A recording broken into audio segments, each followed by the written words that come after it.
The Canterville Ghost by Oscar Wilde. 1. When Mr. Hiram B. Otis, the American minister, bought Canterville Chase, everyone told him he was doing a very foolish thing, as there was no doubt at all that the place was haunted. Indeed, Lord Canterville himself, who was a man of the most punctilious honour, had felt it his duty to mention the fact to Mr. Otis when they came to discuss terms. "We have not cared to live in the place ourselves," said Lord Canterville, "since my grand-aunt, the Dowager Duchess of Bolton, was frightened into a fit, from which she never really recovered, by two skeleton hands being placed on her shoulders as she was dressing for dinner.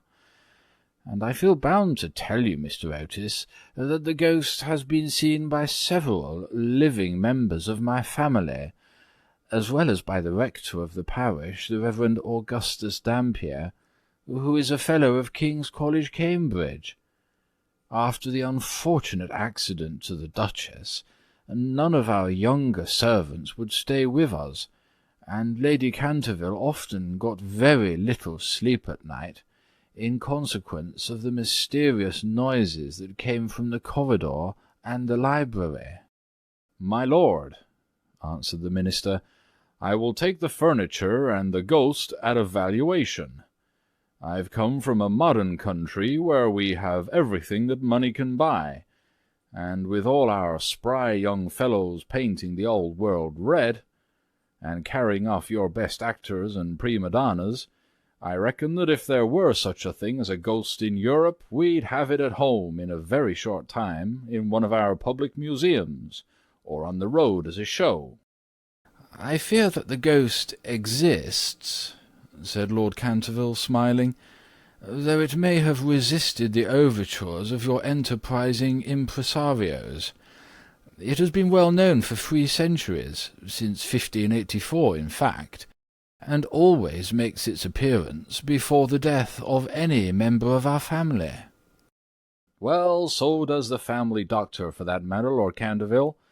But there is no such thing, sir, as a ghost, and I guess the laws of nature are not going to be suspended for the British aristocracy." "You are certainly very natural in America," answered Lord Canterville, who didn't quite understand Mr. Otis's last observation. "And if you don't mind a ghost in the house, it's all right. Only you must remember I warned you." A few weeks after this the purchase was concluded, and at the close of the season the minister and his family went down to Canterville Chase. Mrs. Otis, who, as Miss Lucretia R. Tappan, of West 53rd Street, had been a celebrated New York belle, was now a very handsome, middle-aged woman with fine eyes and a superb profile. Many American ladies, on leaving their native land, adopt an appearance of chronic ill health under the impression that it is a form of European refinement. But Mrs. Otis had never fallen into this error. She had a magnificent constitution, and a really wonderful amount of animal spirits. Indeed, in many respects she was quite English, and was an excellent example of the fact that we have really everything in common with America nowadays, except, of course, language. Her eldest son, christened Washington by his parents, in a moment of patriotism, which he never ceased to regret, was a fair-haired, rather good-looking young man, who had qualified himself for American diplomacy by leading the German at the Newport Casino for 3 successive seasons, and even in London was well known as an excellent dancer. Gardenias and the peerage were his only weaknesses. Otherwise he was extremely sensible. Miss Virginia E. Otis was a little girl of 15, lithe and lovely as a fawn, with a fine freedom in her large blue eyes.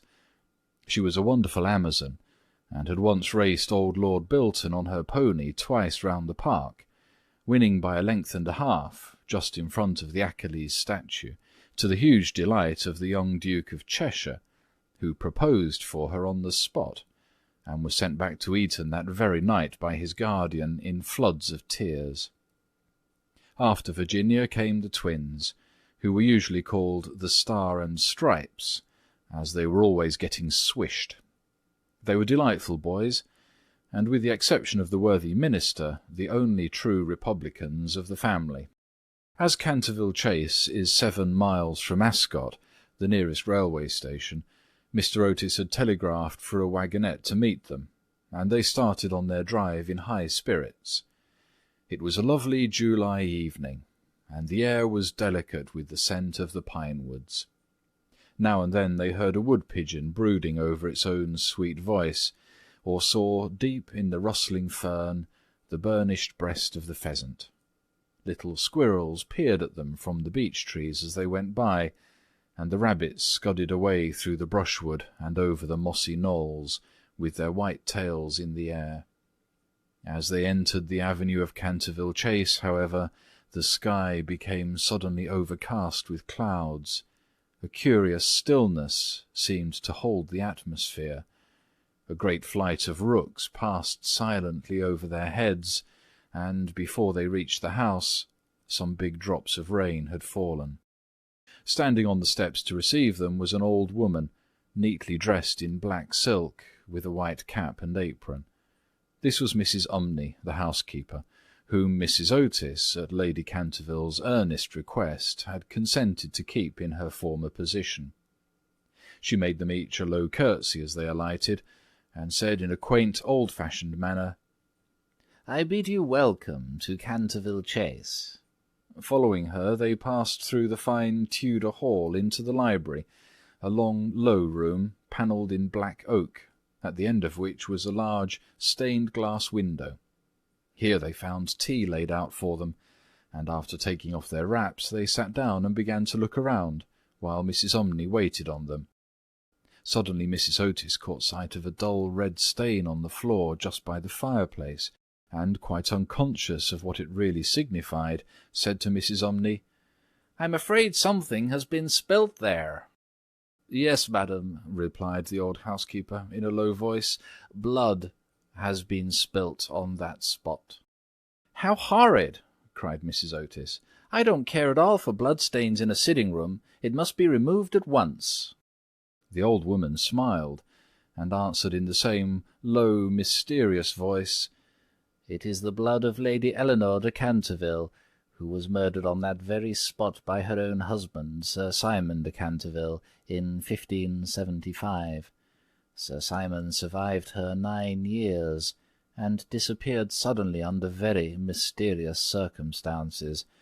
His body has never been discovered, but his guilty spirit still haunts the Chase. The bloodstain has been much admired by tourists and others, and cannot be removed." "That's all nonsense," cried Washington Otis. "Pinkerton's Champion Stain Remover and Paragon Detergent will clean it up in no time." And before the terrified housekeeper could interfere, he'd fallen upon his knees, and was rapidly scouring the floor with a small stick of what looked like a black cosmetic. In a few moments no trace of the bloodstain could be seen. "I knew Pinkerton would do it," he exclaimed triumphantly, as he looked around at his admiring family. But no sooner had he said these words than a terrible flash of lightning lit up the sombre room. A fearful peal of thunder made them all start to their feet, and Mrs. Umney fainted. "What a monstrous climate," said the American minister calmly, as he lit a long cheroot. "I guess the old country is so overpopulated that they've not enough decent weather for everybody. I've always been of opinion that emigration is the only thing for England."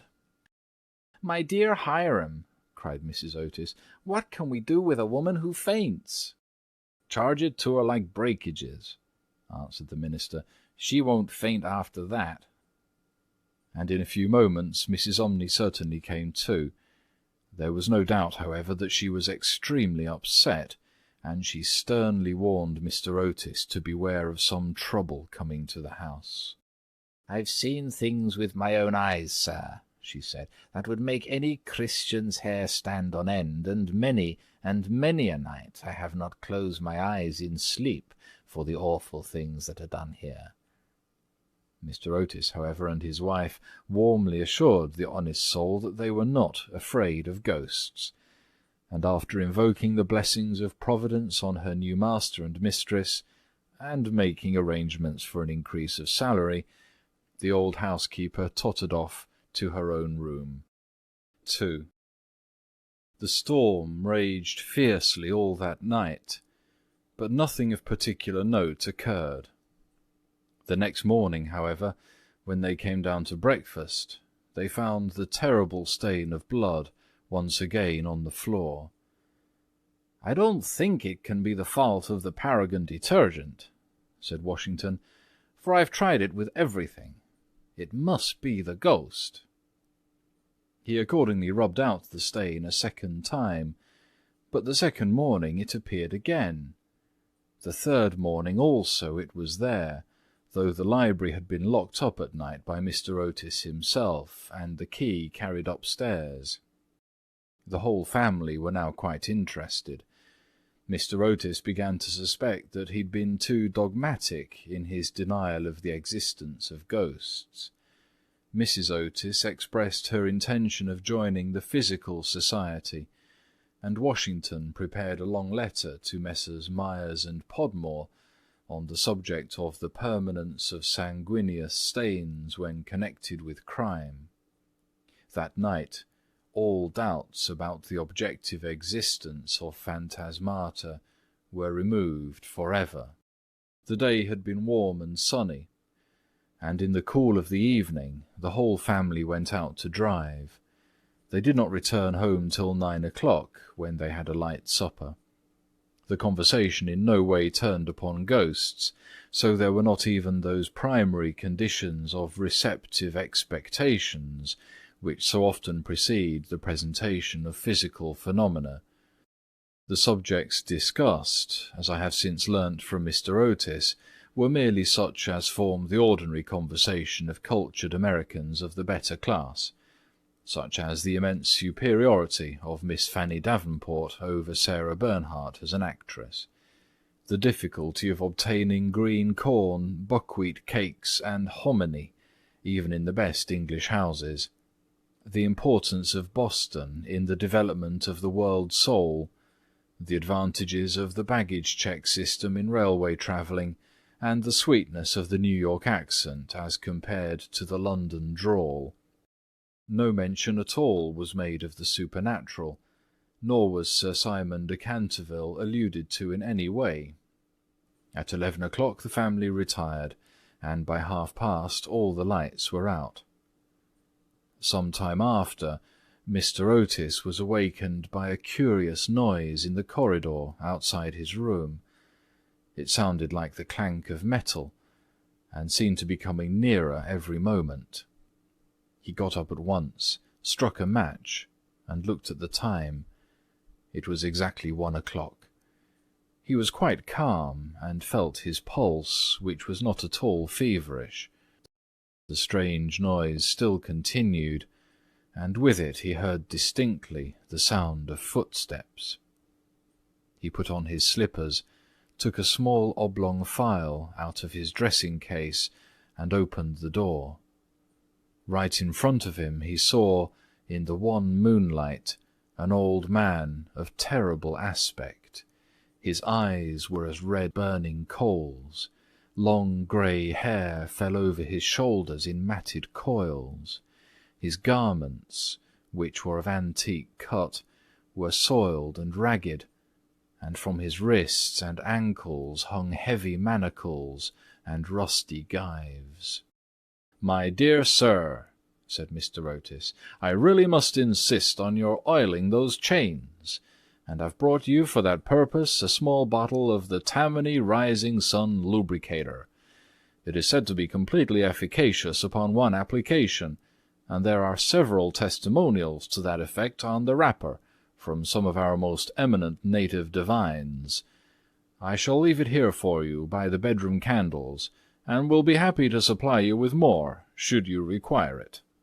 With these words, the United States minister laid the bottle down on a marble table, and, closing his door, retired to rest. For a moment the Canterville Ghost stood quite motionless in natural indignation. Then, dashing the bottle violently upon the polished floor, he fled down the corridor, uttering low groans and emitting a ghastly green light. Just, however, as he reached the top of the great oak staircase, a door was flung open, 2 little white-robed figures appeared, and a large pillow whizzed past his head. There was evidently no time to be lost, so, hastily adopting the 4th dimension of space as a means of escape, he vanished through the wainscoting, and the house became quite quiet. On reaching a small secret chamber in the west wing, he leaned up against a moonbeam to recover his breath, and began to try and realize his position. Never, in a brilliant and uninterrupted career of 300 years, had he been so grossly insulted. He thought of the Dowager Duchess, whom he'd frightened into a fit as she stood before the glass in her lace and diamonds, of the 4 housemaids who'd gone into hysterics when he merely grinned at them through the curtain on one of the spare bedrooms, of the rector of the parish whose candle he'd blown out as he was coming late one night from the library, and who'd been under the care of Sir William Gull ever since, a perfect martyr to nervous disorders, and of old Madame de Tourmillac, who, having wakened up one morning early and seen a skeleton seated in an armchair by the fire reading her diary, had been confined to her bed for 6 weeks with an attack of brain fever, and on her recovery had become reconciled to the Church and broken off her connection with that notorious sceptic, Monsieur de Voltaire. He remembered the terrible night when the wicked Lord Canterville was found choking in his dressing-room, with the Knave of Diamonds halfway down his throat, and confessed just before he died that he'd cheated Charles James Fox out of £50,000 at Crockford's by means of that very card, and swore that the ghost had made him swallow it.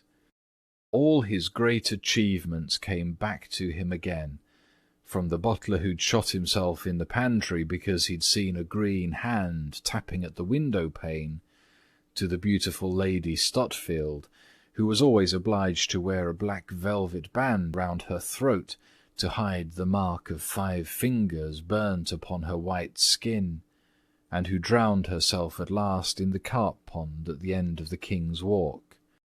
With the enthusiastic egotism of the true artist, he went over his most celebrated performances, and smiled bitterly to himself as he recalled to mind his last appearance as Red Reuben or the Strangled Babe, his debut as Gaunt Gibeon, the bloodsucker of Bexley Moor, and the furore he'd excited one lovely June evening by merely playing ninepins with his own bones upon the lawn tennis ground. And after all this, some wretched modern Americans were to come and offer him the Rising Sun lubricator, and throw pillows at his head. It was quite unbearable. Besides, no ghost in history had ever been treated in this manner. Accordingly, he determined to have vengeance, and remained till daylight in an attitude of deep thought. 3. The next morning, when the Otis family met at breakfast, they discussed the ghost at some length. The United States minister was naturally a little annoyed to find that his present had not been accepted. "I have no wish," he said, "to do the ghost any personal injury, and I must say that, considering the length of time he's been in the house, I don't think it is at all polite to throw pillows at him." A very just remark, at which, I'm sorry to say, the twins burst into shouts of laughter.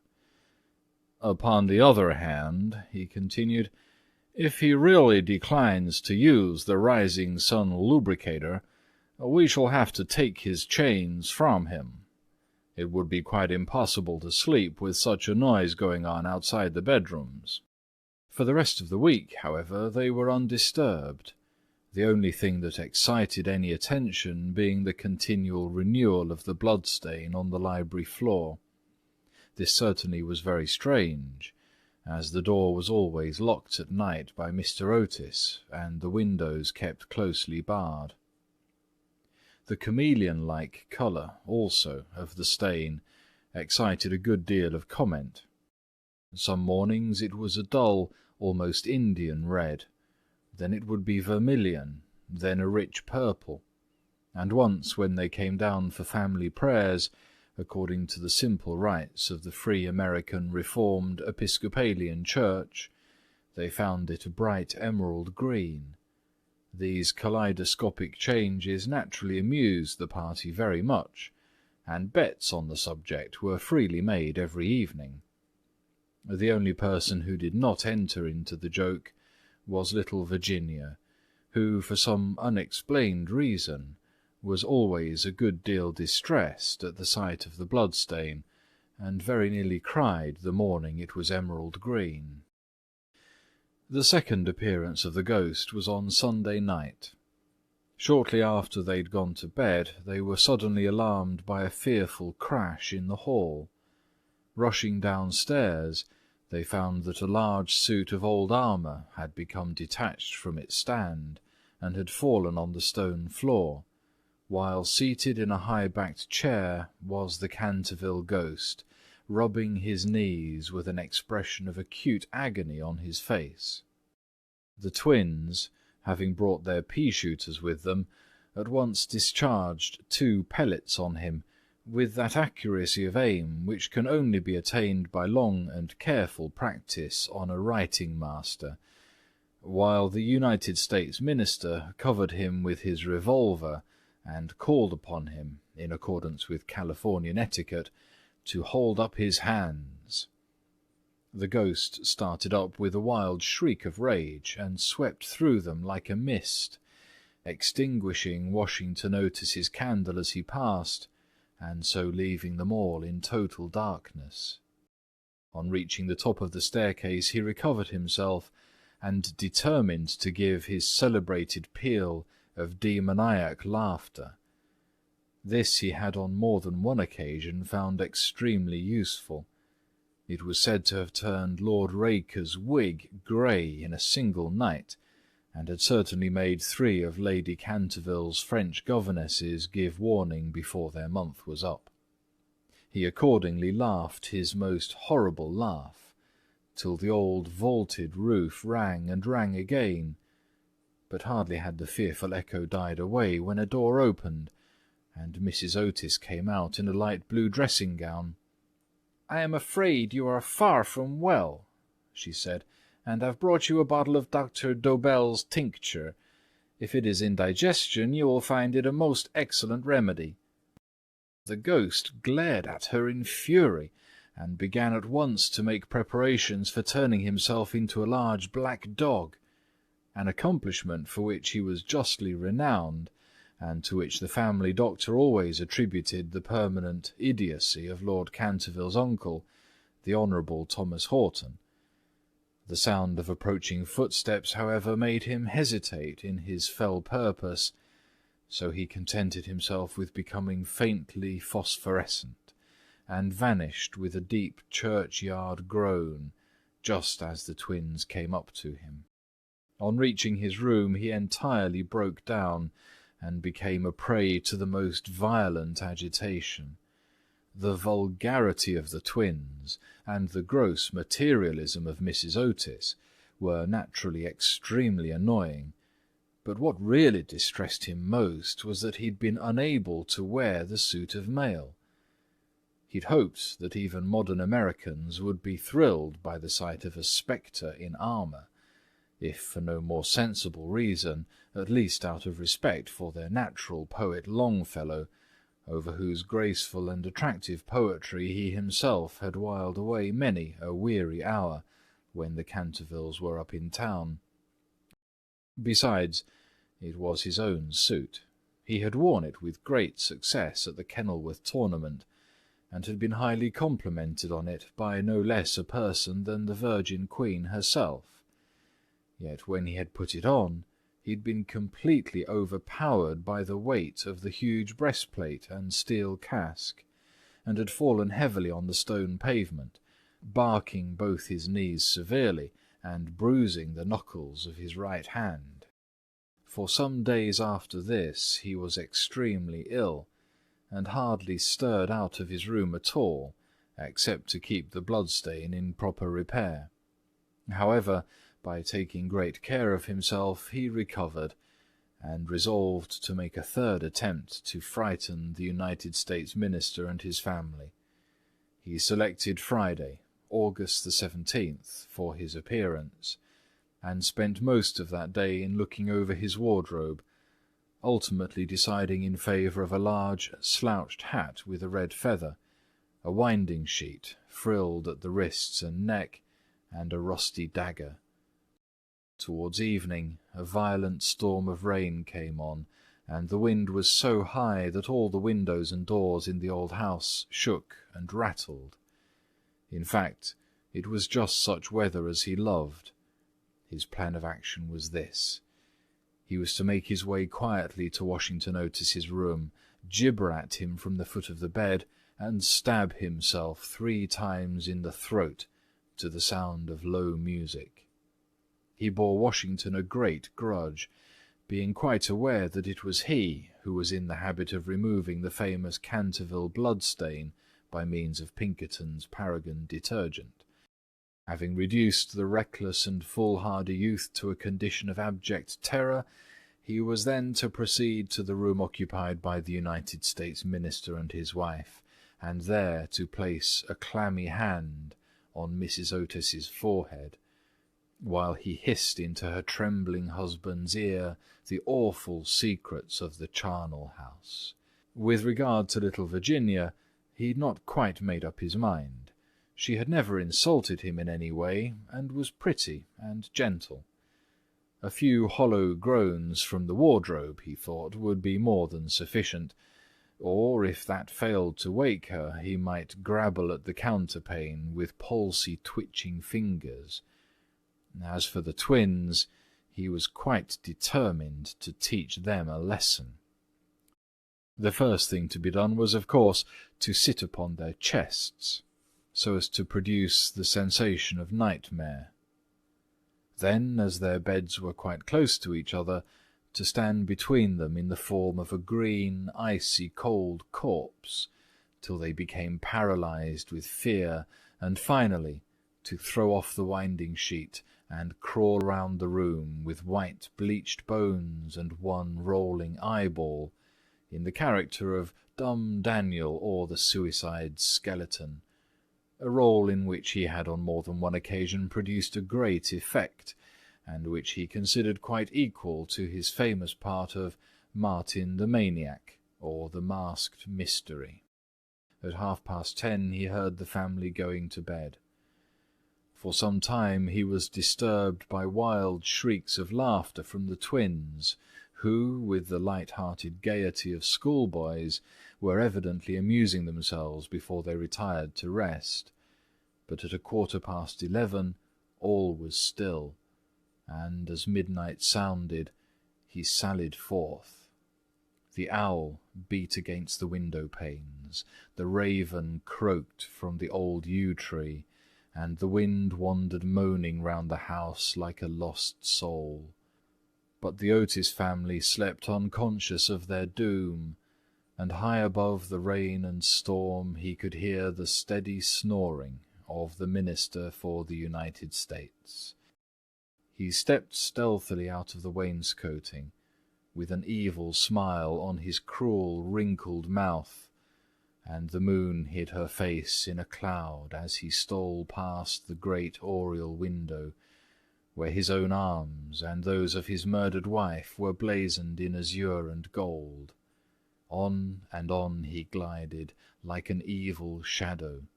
The very darkness seemed to loathe him as he passed. Once he thought he heard something call, and stopped. But it was only the baying of a dog from the Red Farm, and he went on, muttering strange 17th-century curses, and ever and anon brandishing the rusty dagger in the midnight air. Finally he reached the corner of the passage that led to luckless Washington's room. For a moment he paused there, the wind blowing his long grey locks about his head and twisting into grotesque and fantastic folds the nameless horror of the dead man's shroud. Then the clock struck the quarter, and he felt the time was come. He chuckled to himself and turned the corner, but no sooner had he done so than, with a piteous wail of terror, he fell back and hid his blanched face in his long bony hands. Right in front of him was standing a horrible spectre, motionless as a carven image, and monstrous as a madman's dream. Its head was bald and burnished, its face round and fat and white, and hideous laughter seemed to have writhed its features into an eternal grin. From the eyes streamed rays of scarlet light, the mouth was a wide well of fire, and a hideous garment, like to his own, swathed with its silent snows the Titan form. On its breast was a placard with strange writing in antique characters, some scroll of shame it seemed, some record of wild sins, some awful calendar of crime, and with its right hand it bore aloft a falchion of gleaming steel. Never having seen a ghost before, he naturally was terribly frightened, and after a second hasty glance at the awful phantom, he fled back to his room, tripping up in his long winding-sheet as he sped down the corridor, and finally dropping the rusty dagger into the minister's jack-boots, where it was found in the morning by the butler. Once in the privacy of his own apartment, he flung himself down on a small pallet-bed, and hid his face under the clothes. After a time, however, the brave old Canterville spirit asserted itself, and he determined to go and speak to the other ghost as soon as it was daylight. Accordingly, just as the dawn was touching the hills with silver, he turned towards the spot where he'd first laid eyes on the grisly phantom, feeling that, after all, 2 ghosts were better than 1, and that by the aid of his new friend he might safely grapple with the twins. On reaching the spot, however, a terrible sight met his gaze. Something had evidently happened to the spectre, for the light had entirely faded from its hollow eyes, the gleaming falchion had fallen from its hand, and it was leaning up against the wall in a strained and uncomfortable attitude. He rushed forward and seized it in his arms, when, to his horror, the head slipped off and rolled on the floor. The body assumed a recumbent posture, and he found himself clasping a white dimity bed-curtain, with a sweeping brush, a kitchen cleaver, and a hollow turnip lying at his feet. Unable to understand this curious transformation, he clutched the placard with feverish haste, and there, in the grey morning light, he read these fearful words: "Ye Otis ghost, ye only true and original spook, beware of ye imitations, all others are counterfeit." The whole thing flashed across him. He had been tricked, foiled, and outwitted. The old Canterville look came into his eyes. He ground his toothless gums together, and raising his withered hands high above his head, swore, according to the picturesque phraseology of the antique school, that, when Chanticleer had sounded twice his merry horn, deeds of blood would be wrought, and murder walk abroad with silent feet. Hardly had he finished this awful oath when, from the red-tiled roof of a distant homestead, a cock crew. He laughed a long, low, bitter laugh, and waited. Hour after hour he waited, but the cock for some strange reason, did not crow again.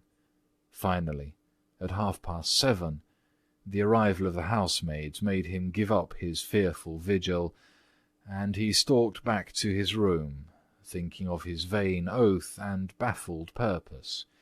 There he consulted several books of ancient chivalry, of which he was exceedingly fond, and found that, on every occasion on which this oath had been used, Chanticleer had always crowed a second time. "Perdition seize the naughty fowl!" he muttered. "I have seen the day when, with my stout spear, I would have run him through the gorge, and made him crow for me, and 'twere in death."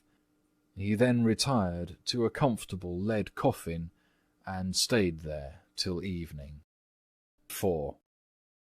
The next day the ghost was very weak and tired.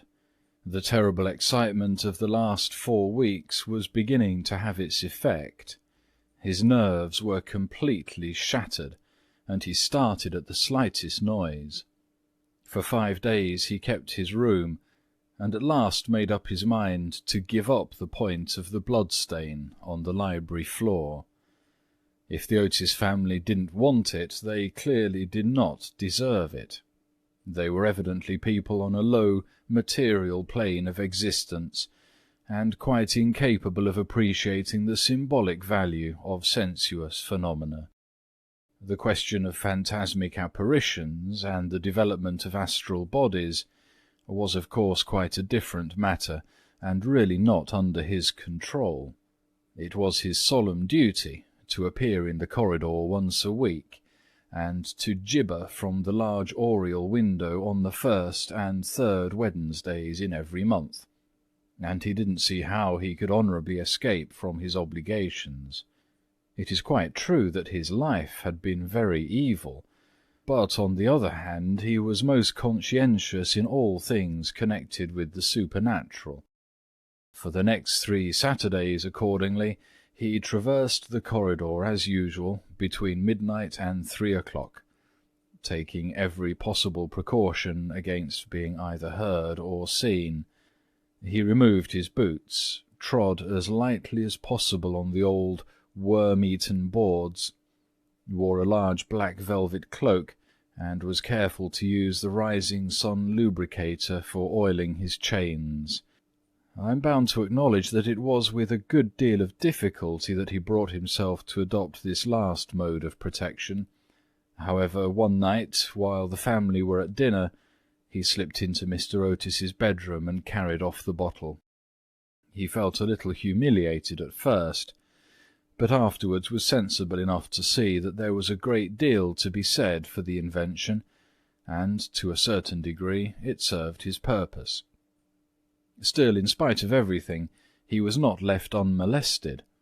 Strings were continually being stretched across the corridor, over which he tripped in the dark, and on one occasion, while dressed for the part of Black Isaac, or the huntsman of Hogley Woods, he met with a severe fall through treading on a butter-slide which the twins had constructed from the entrance of the tapestry chamber to the top of the oak staircase.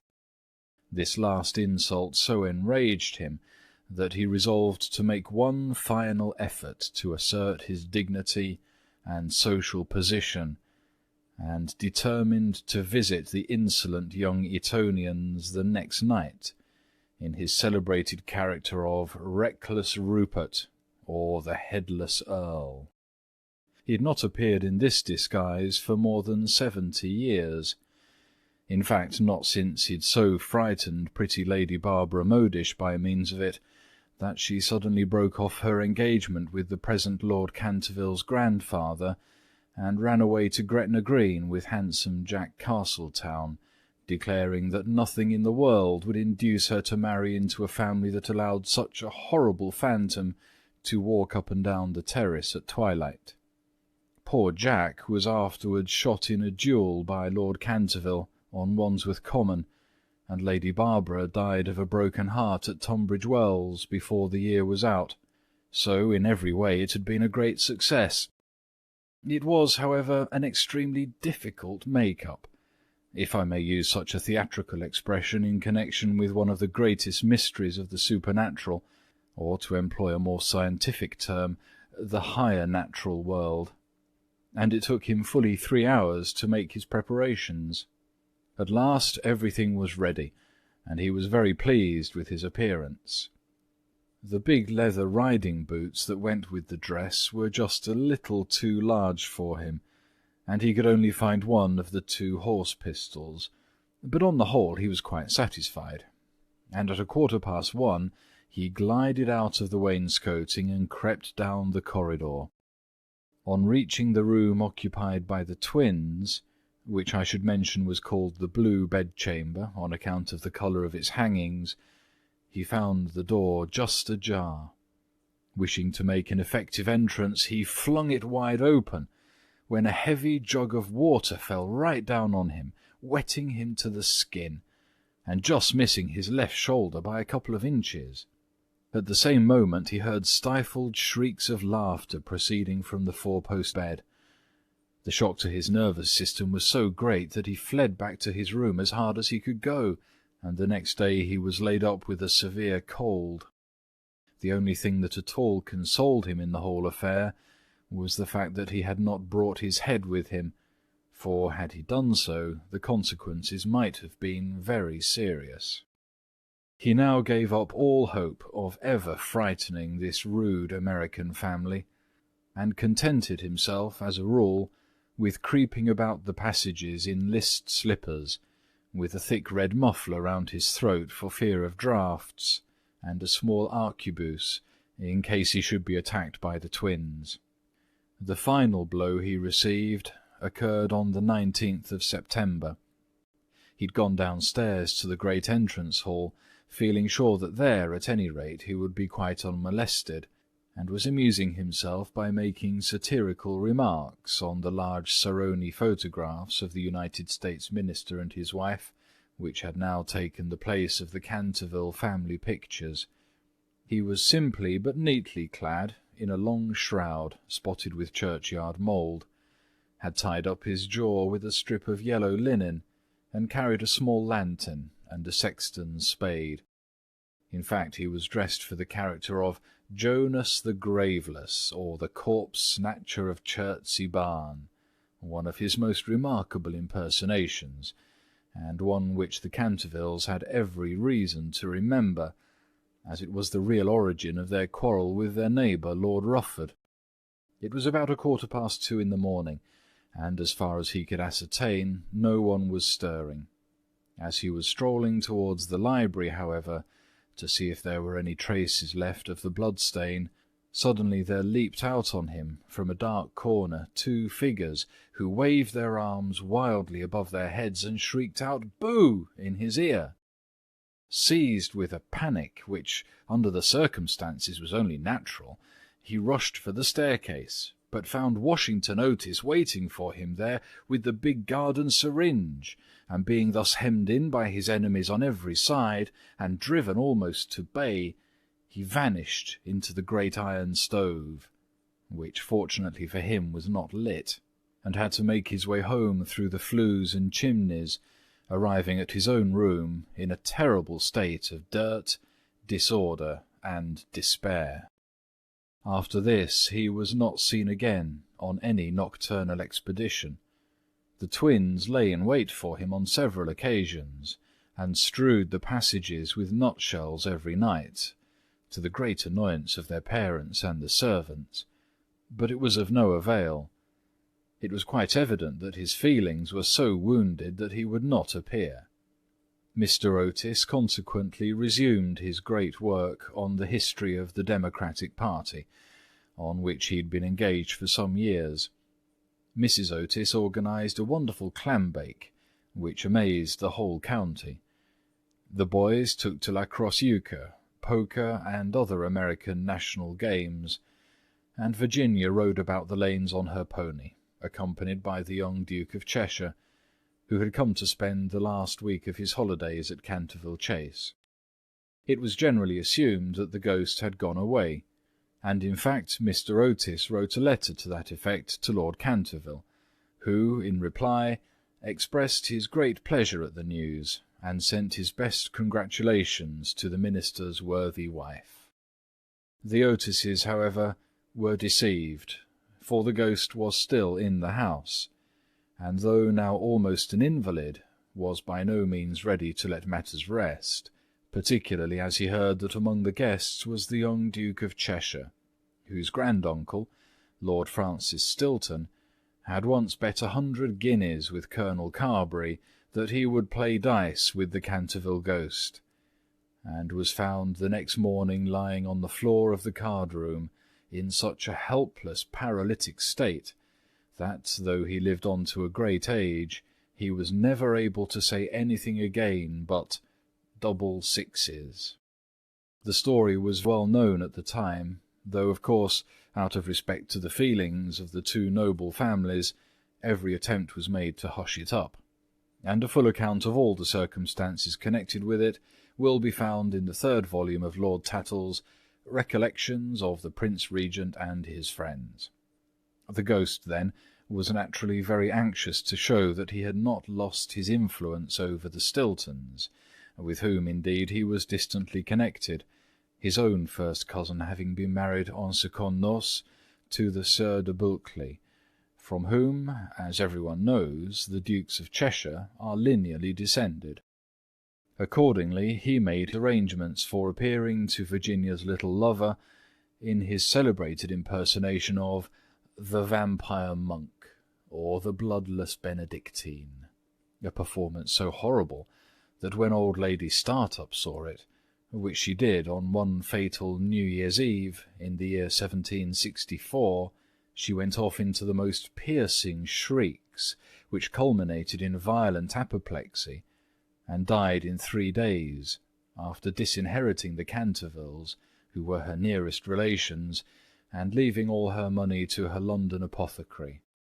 At the last moment, however, his terror of the twins prevented his leaving the room, and the little Duke slept in peace under the great feathered canopy of the royal bedchamber, and dreamt of Virginia. 5. A few days after this, Virginia and her curly-haired cavalier went out riding on Brockley Meadows, where she tore her habit so badly in getting through a hedge that on their return home she made up her mind to go up by the back staircase so as not to be seen. As she was running past the tapestry chamber, the door of which happened to be open, she fancied she saw someone inside, and thinking it was her mother's maid, who sometimes used to bring her work there, looked in to ask her to mend her habit. To her immense surprise, however, it was the Canterville Ghost himself. He was sitting by the window, watching the ruined gold of the yellowing trees fly through the air, and the red leaves dancing madly down the long avenue. His head was leaning on his hand, and his whole attitude was one of extreme depression. Indeed, so forlorn and so much out of repair did he look, that little Virginia, whose first idea had been to run away and lock herself in her room, was filled with pity, and determined to try and comfort him. So light was her footfall, and so deep his melancholy, that he was not aware of her presence till she spoke to him. "I'm so sorry for you," she said, "but my brothers are going back to Eton tomorrow, and then, if you behave yourself, no one will annoy you." "It is absurd asking me to behave myself," he answered, looking round in astonishment at the pretty little girl who had ventured to address him. "Quite absurd. I must rattle my chains and groan through keyholes and walk about at night, if that is what you mean. It is my only reason for existing." "It is no reason at all for existing, and you know you've been very wicked. Mrs. Umney told us the first day we arrived here that you'd killed your wife." "Well, I quite admit it," said the ghost petulantly, "but it was a purely family matter, and concerned no one else." "It is very wrong to kill anyone," said Virginia, who at times had a sweet Puritan gravity, caught from some old New England ancestor. "Oh, I hate the cheap severity of abstract ethics. My wife was very plain, never had my ruffs properly starched, and knew nothing about cookery. Why, there was a buck I had shot in Hogley Woods, a magnificent pricket, and do you know how she had it sent to table? Oh, however, it is no matter now, for it is all over, and I don't think it was very nice of her brothers to starve me to death, though I did kill her." "Starve you to death? Oh, Mr. Ghost, Sir Simon, are you hungry? I have a sandwich in my case. Would you like it?" "No, thank you. I never eat anything now.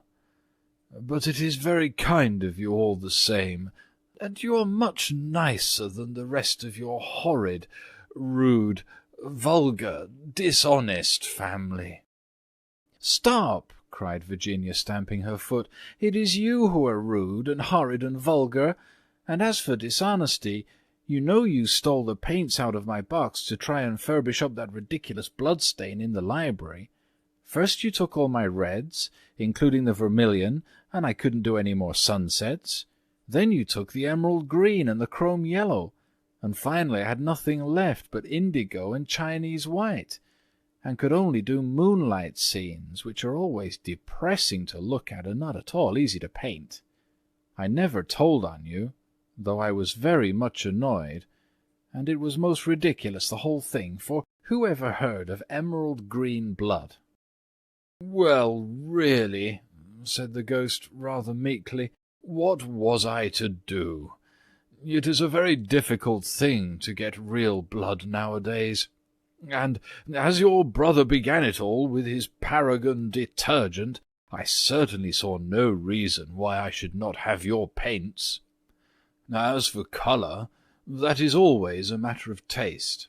The Cantervilles have blue blood, for instance, the very bluest in England, but I know you Americans don't care for things of this kind." "You know nothing about it, and the best thing you can do is to emigrate and improve your mind. My father will be only too happy to give you a free passage, and though there is a heavy duty on spirits of every kind, there will be no difficulty about the custom-house, as the officers are all Democrats. Once in New York, you are sure to be a great success. I know lots of people there who would give $100,000 to have a grandfather, and much more than that to have a family ghost."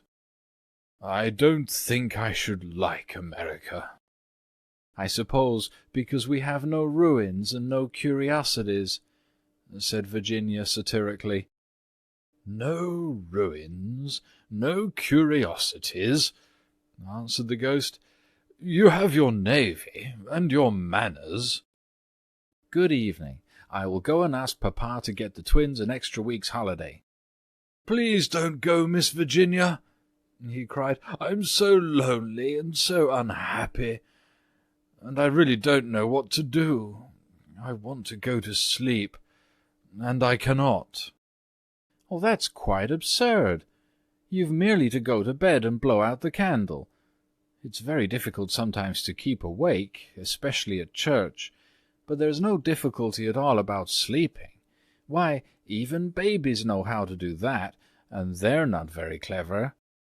"I have not slept for 300 years, he said sadly, and Virginia's beautiful blue eyes opened in wonder.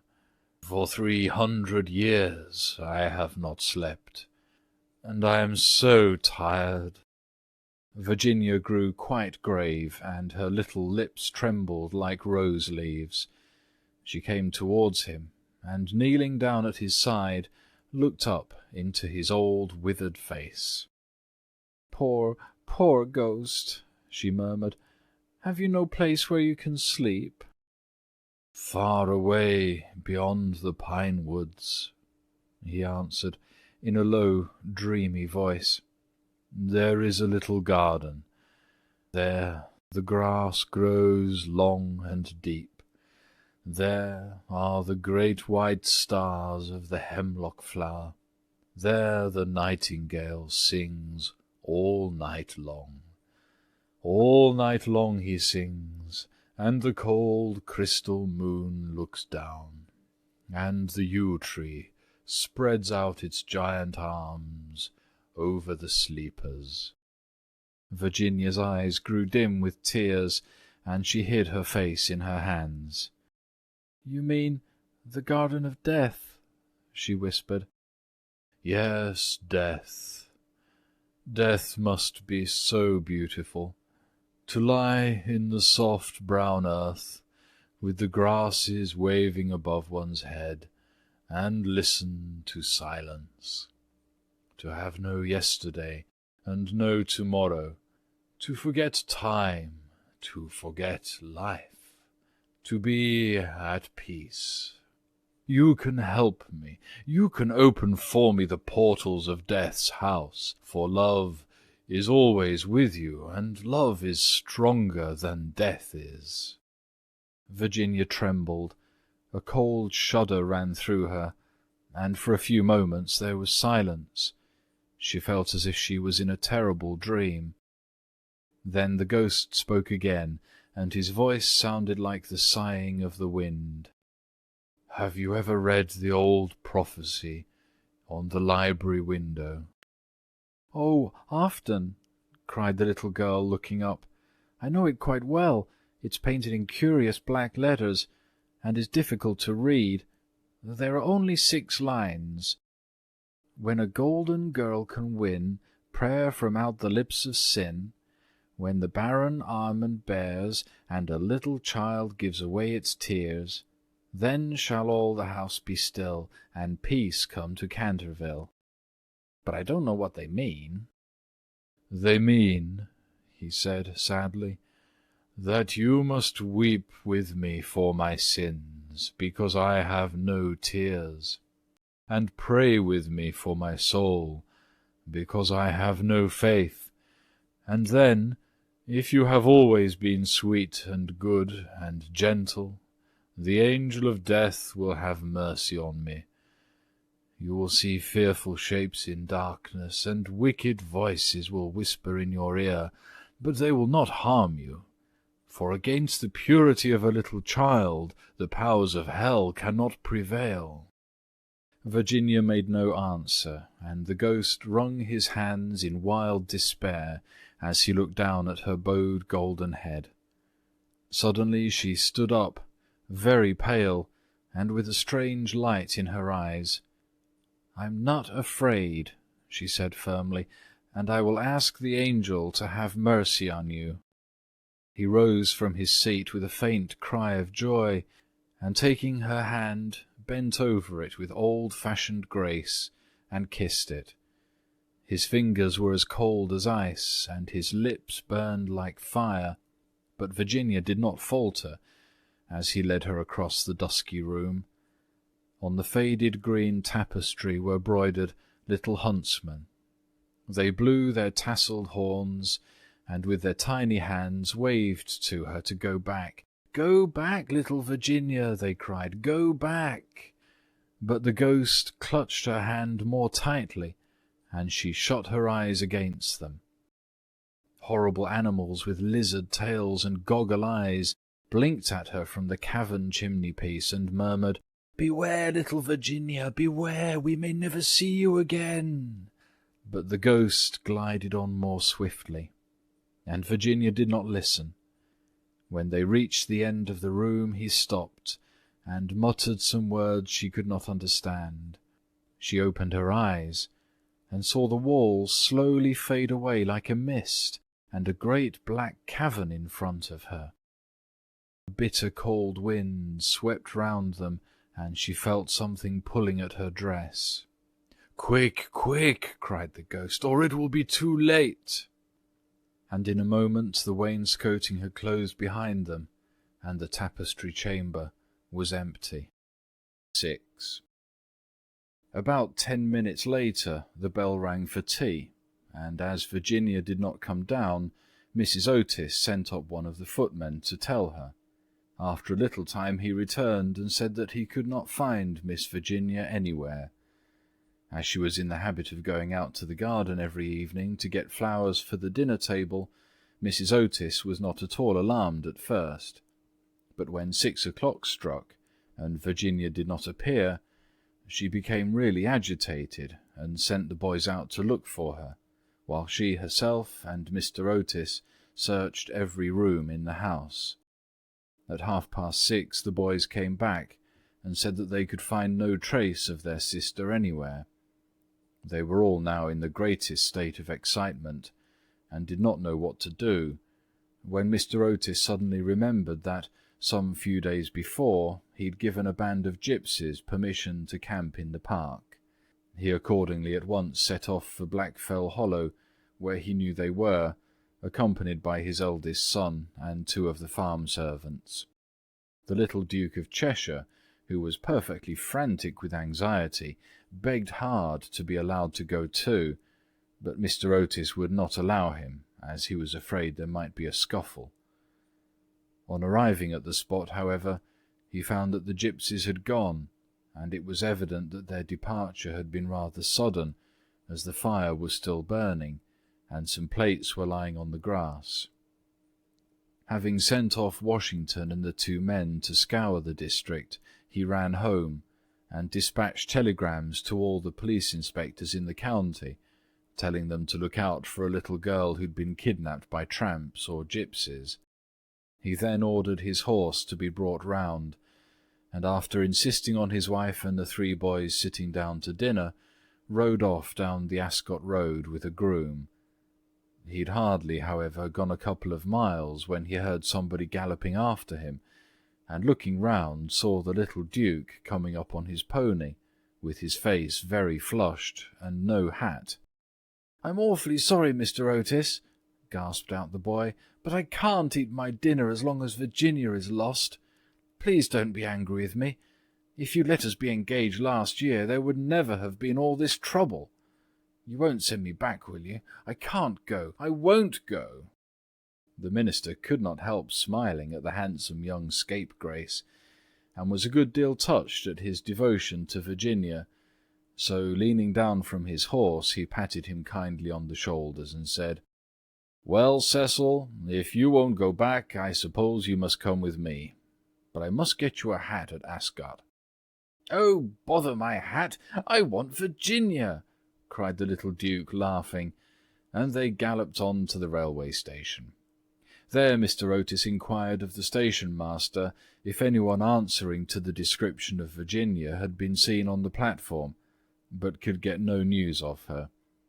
The station-master, however, wired up and down the line, and assured him that a strict watch would be kept for her.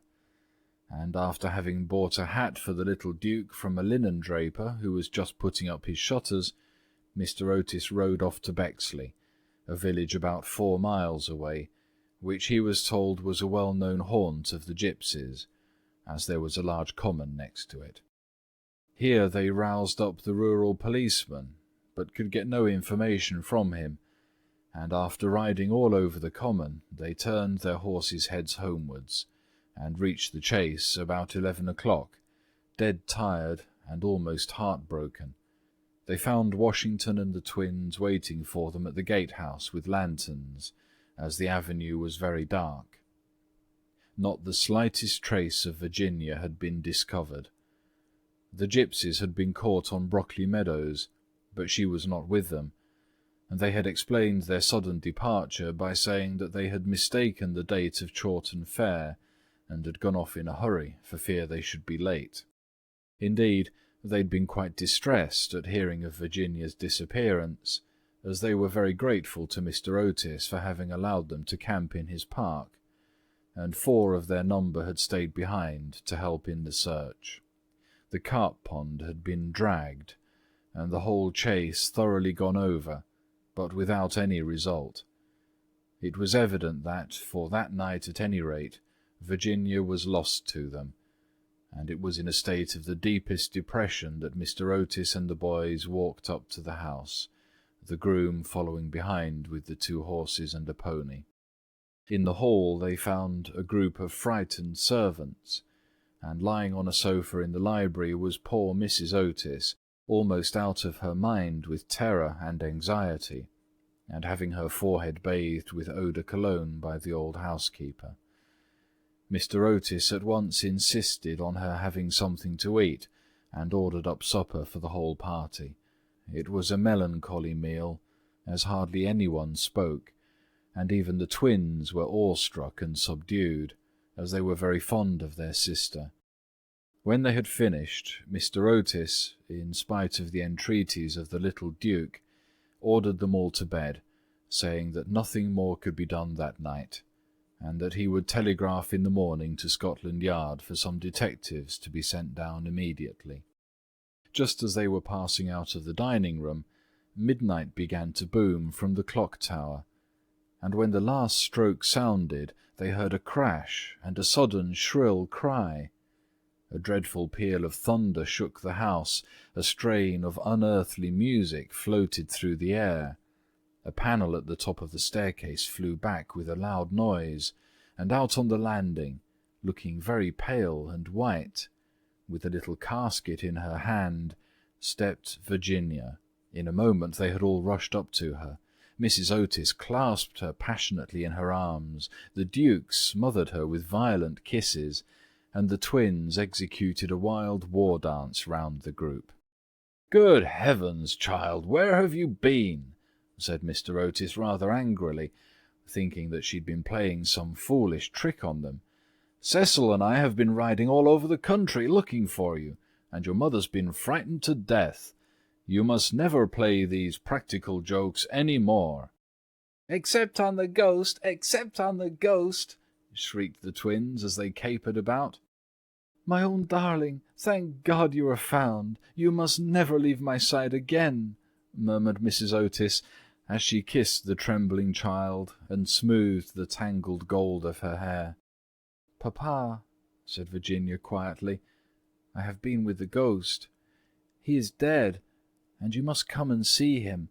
He's been very wicked, but he was really sorry for all that he'd done, and he gave me this box of beautiful jewels before he died."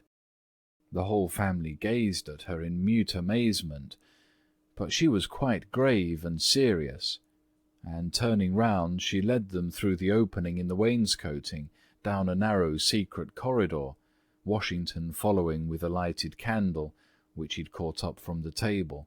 Finally they came to a great oak door, studded with rusty nails. When Virginia touched it, it swung back on its heavy hinges, and they found themselves in a little low room, with a vaulted ceiling, and one tiny grated window. Embedded in the wall was a huge iron ring, and chained to it was a gaunt skeleton that was stretched out at full length on the stone floor, and seemed to be trying to grasp with its long fleshless fingers an old-fashioned trencher and ewer that were placed just out of its reach. The jug had evidently once been filled with water, as it was covered inside with green mould. There was nothing on the trencher but a pile of dust. Virginia knelt down beside the skeleton, and, folding her little hands together, began to pray silently, while the rest of the party looked on in wonder at the terrible tragedy whose secret was now disclosed to them. "Hallo!" suddenly exclaimed one of the twins, who'd been looking out of the window to try and discover in what wing of the house the room was situated. "Hallo! The old withered almond tree's blossomed. I can see the flowers quite plainly in the moonlight." "God has forgiven him," said Virginia gravely, as she rose to her feet, and a beautiful light seemed to illumine her face. "What an angel you are!" cried the young Duke, and he put his arm round her neck and kissed her. 7. 4 days after these curious incidents, a funeral started from Canterville Chase at about 11 o'clock at night. The hearse was drawn by 8 black horses, each of which carried on its head a great tuft of nodding ostrich plumes, and the leaden coffin was covered by a rich purple pall, on which was embroidered in gold the Canterville coat of arms. By the side of the hearse and the coaches walked the servants with lighted torches, and the whole procession was wonderfully impressive. Lord Canterville was the chief mourner, having come up specially from Wales to attend the funeral, and sat in the first carriage along with little Virginia. Then came the United States Minister and his wife, then Washington and the 3 boys, and in the last carriage was Mrs. Omni. It was generally felt that, as she had been frightened by the ghost for more than 50 years of her life, she had a right to see the last of him. A deep grave had been dug in the corner of the churchyard, just under the old yew tree, and the service was read in the most impressive manner by the Reverend Augustus Dampier. When the ceremony was over, the servants, according to an old custom observed in the Canterville family, extinguished their torches, and as the coffin was being lowered into the grave, Virginia stepped forward and laid on it a large cross made of white and pink almond blossoms. As she did so, the moon came out from behind a cloud, and flooded with its silent silver the little churchyard, and from a distant copse a nightingale began to sing. She thought of the ghost's description of the Garden of Death. Her eyes became dim with tears, and she hardly spoke a word during the drive home. The next morning, before Lord Canterville went up to town, Mr. Otis had an interview with him on the subject of the jewels the ghost had given to Virginia. They were perfectly magnificent, especially a certain ruby necklace with old Venetian setting, which was really a superb specimen of 16th-century work, and their value was so great that Mr. Otis felt considerable scruples about allowing his daughter to accept them.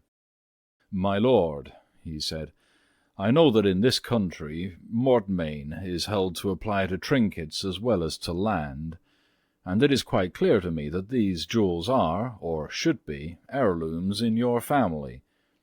I must beg you accordingly to take them to London with you, and to regard them simply as a portion of your property, which has been restored to you under certain strange conditions.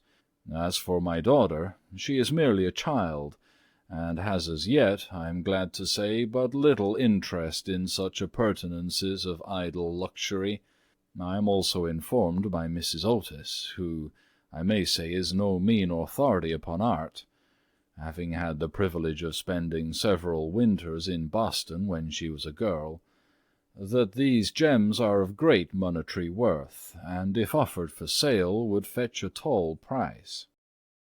Under these circumstances, Lord Canterville, I feel sure that you will recognize how impossible it would be for me to allow them to remain in the possession of any member of my family, and indeed all such vain gauds and toys, however suitable or necessary to the dignity of the British aristocracy, would be completely out of place among those who have been brought up on the severe, and I believe immortal, principles of republican simplicity. Perhaps I should mention that Virginia is very anxious that you should allow her to retain the box, as a memento of your unfortunate but misguided ancestor. As it is extremely old, and consequently a good deal out of repair, you may perhaps think fit to comply with her request. For my own part, I confess I am a good deal surprised to find a child of mine expressing sympathy with medievalism in any form, and can only account for it by the fact that Virginia was born in one of your London suburbs, shortly after Mrs. Otis had returned from a trip to Athens." Lord Canterville listened very gravely to the worthy minister's speech, pulling his great moustache now and then to hide an involuntary smile, and when Mr. Otis had ended, he shook him cordially by the hand and said, "My dear sir, your charming little daughter rendered my unlucky ancestor, Sir Simon, a very important service, and I and my family are much indebted to her for her marvellous courage and pluck. The jewels are clearly hers, and, egad, I believe that if I were heartless enough to take them from her, the wicked old fellow would be out of his grave in a fortnight, leading me the devil of a life. As for their being heirlooms, nothing is an heirloom that is not so mentioned in a will or legal document, and the existence of these jewels has been quite unknown. I assure you I have no more claim on them than your butler, and when Miss Virginia grows up, I dare say she will be pleased to have pretty things to wear. Besides, you forget, Mr. Otis, that you took the furniture and the ghost at a valuation, and anything that belonged to the ghost passed at once into your possession, as, whatever activity Sir Simon may have shown in the corridor at night, in point of law he was really dead, and you acquired his property by purchase. Mr. Otis was a good deal distressed at Lord Canterville's refusal, and begged him to reconsider his decision. But the good-natured peer was quite firm, and finally induced the minister to allow his daughter to retain the present the ghost had given her. And when, in the spring of 1890, the young Duchess of Cheshire was presented at the Queen's first drawing-room on the occasion of her marriage, her jewels were the universal theme of admiration.